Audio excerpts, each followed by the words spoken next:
ایک مرتبہ ایسا واقعہ پیش آیا کہ مدینے میں قحط سالی تھی اور کھانے کی چیزوں کی کمی تھی، تو کہیں باہر سے کوئی قافلہ آیا، غلے کا، کھانے پینے کی چیزوں کا قافلہ آیا، وہ عین جمعہ کے اسی ٹائم آیا، اور اس نے بگل بجایا، ڈھول بجاتے تھے، اور یہ علامت ہوتی تھی کہ قافلہ آ گیا، ضرورت کی چیزیں آ گئی ہے۔ تو نماز تو ہو گئی تھی، خطبہ باقی تھا، حضور خطبہ دے رہے تھے، تو صحابہ نے سوچا کہ چیزوں کی شارٹیج ہے کھانے پینے کی، کہیں ختم نہ ہو جائے، تو صحابہ چلے گئے خریدنے کے لیے۔ صرف 12 آدمی رہ گئے تھے، باقی سب چلے گئے، یہ سوچ کر کہ نماز تو ہو گئی ہے، صرف خطبہ ہی تو باقی ہے، اور خطبہ ہر ہفتے ہوتا رہتا ہے تو بعد میں سن لیں گے۔ تو اس موقع پر یہ آیت اتری کہ جب تجارت یا لہو و لعب مشغول کر دینے والی ڈھول تماشے کی کوئی چیز ہوتی ہے، وہ لپک جاتے ہیں اور آپ کو کھڑا کھڑا چھوڑ دیتے ہیں۔ اس لیے علماء نے کہا کہ جمعہ کا خطبہ کھڑے ہو کر دینا سنت ہے۔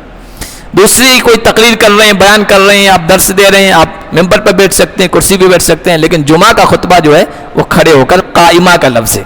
قل ما عند اللہ خیر من اللہو ومن التجارہ، اے نبی آپ کہہ دیجئے جو اللہ کے یہاں ہے وہ یہ لہو لعب سے، تماشے سے بہتر ہے، تجارت سے بہتر ہے، واللہ خیر الرازقین، اور اللہ بہترین روزی دینے والا ہے۔ یہ مت سمجھنا کہ نماز جمعہ کے لیے گھنٹہ، 2 گھنٹہ، 1.5 گھنٹہ فارغ کریں گے، پیچھے ہمارے گراہک چلے جائیں گے، دوسروں کے یہاں چلے جائیں گے، یا ہماری آمدنی میں، ہماری رزق میں، روزی میں کمی ہو جائے گی۔ نہیں، 2 چیزیں ایسی ہیں جو انسان کو تلاش کرتی رہتی ہے اور انسان کا اس میں بس بھی نہیں ہے، ایک ہے رزق اور ایک ہے موت۔ فارسی میں کسی نے کہا کہ 2 چیز آدمی را کشد زور زور، 2 چیزیں ایسی ہیں جو خود بخود آدمی کو اپنی طرف کھینچتی ہے، یک آب و دانا دیگر خاک گور۔ ایک تو آب و دانا، کھانے پینے کی چیزیں، یہ جو کچھ لکھا ہوا ہے وہ انسان کو مل کے رہتا ہے، اور دیگر خاک گور، دوسری قبر کی مٹی، جہاں کی نصیب میں ہوتی ہے وہاں انسان پہنچ کے رہتا ہے کہ وہیں جا کے مرے گا اور وہاں کی قبر کی مٹی اس کو ملے گی۔ اس لیے اللہ کو بہترین رازق سمجھ کر تمہیں اللہ کے ذکر میں جمعہ کے لیے مشغول رہنا چاہیے۔ اور پھر جمعہ کے دن کی بہت بڑی فضیلتیں آئیں، آپ سنتے ہی رہتے ہیں، اس میں ایک گھڑی ایسی ہے جو بہت بابرکت ہے، دعا کی قبولیت کی گھڑی ہے، اور بہت کم ہے۔ ہمارے اسلاف اس گھڑی کے بارے میں زیادہ تر یہ بات کہتے ہیں وہ عصر اور مغرب کے درمیان ہے، اس لیے عصر اور مغرب کے درمیان کا جو وقت ہے جمعہ کے دن، اس کو غنیمت سمجھنا چاہیے اور دعا اور ذکر و اذکار میں اس وقت کو خرچ کرنا چاہیے۔ حضرت فاطمہ رضی اللہ تعالی عنہا صاحبزادی رسول کا معمول تھا، جمعہ کے دن اپنے غلام کو متعین کرتی تھی کہ دیکھو سورج ڈوبنے کی طرف کب جھک رہا، مائل ہو رہا ہے۔ غلام جب کہتا تھا اب سورج ڈھل رہا ہے، تو اس وقت سے لے کر مغرب تک وہ دعا ہی میں مشغول رہتی تھی۔ ایک بزرگ گزرے ہیں مفضل بن فضالہ، عصر کی جمعہ کی نماز پڑھتے تھے، جمعہ کی دن عصر کی نماز پڑھتے تھے، پھر مسجد کے کونے میں اکیلے چلے جاتے تھے، کسی سے بات نہیں کرتے تھے، اور مغرب تک دعا کرتے رہتے تھے۔ حضرت طاؤس سے بزرگ گزرے ہیں، وہ بھی جمعہ کے دن عصر کی نماز پڑھ کر قبلہ رخ ہو کے خاموش بیٹھتے تھے، کسی سے بات نہیں کرتے تھے، ذکر اذکار دعا میں مشغول رہتے تھے۔ ایک بزرگ فرماتے ہیں عصر اور مغرب کے درمیان جمعہ کے دن میں نے جتنی بھی دعائیں کی ہے سب قبول ہوئی، سب قبول ہوئی ہے، یہاں تک کہ مجھے شرم آنے لگی کہ اب میں ساری مانگیں، ساری تمنائیں اور ساری دعائیں اللہ سے قبول کروا لوں، شرم آ رہی ہے، پھر مجھے حیا آ گئی۔ تو یہ بڑی قبولیت کا وقت ہوتا ہے۔ ایک بزرگ گزرے ہیں سلط بن بستام، ان کی آنکھوں کی بینائی چلی گئی، یعنی نابینا ہو گئے، تو ان کے دوستوں نے کہا ہمیں دعا کرنا چاہیے، کہ کس وقت دعا کریں؟ کہ جمعہ کا دن عصر کے وقت ہم سب اکٹھا ہو جائیں، عصر کی نماز کے بعد ہم دعا میں مشغول ہو جائیں گے۔ چنانچہ عصر کے دن سب ان کے دوست جمع ہوئے، دعا میں مشغول ہو گئے کہ ہمارے دوست کی آنکھوں کی بینائی لوٹا دے، اور دعا کرتے رہے۔ مغرب سے تھوڑی دیر پہلے اچانک ان کو یوں چھینک آئی، اور چھینک آنے کے بعد ان کی حالت بدل گئی، آنکھوں کی بینائی لوٹ آئی۔ یہ جمعہ کے دن کے بارے میں آتا ہے۔ تو یہ بڑی فضیلت کا دن بھی ہے اور قبولیت کی گھڑی بھی ہے، اور زیادہ تر چانس اس بات کا ہے کہ عصر اور مغرب کے درمیان وہ گھڑی ہے قبولیت کی۔ ایک لطیفہ بہت چھوٹا سا ہے، بہار کے کسی علاقے کا لکھا ہے کہ کوئی بڑھیا تھی، اس نے یہ فضیلت سن لی، جمعہ کے دن ایک گھڑی ہے، قبولیت کی گھڑی ہے، تو اس نے کہا کہ میں اللہ تعالیٰ سے مانگوں گی اور کہوں گی کہ میری یہ چیز بنا دے۔ تو اس نے کیا کیا، ایک لوتھڑا بنایا، گولا بنایا مٹی کا، اور اس کو سامنے لے کے بیٹھ گئی۔ لطیفہ ہے لیکن اس وقت کی قبولیت کے لیے بتانے کے لیے کہ وہ دعا کرتی رہی، اللہ اس کو سونے کا بنا دے، اس کو سونے کا بنا دے، اس کو سونے کا بنا دے، وہ سونے کا بن ہی نہیں رہا ہے۔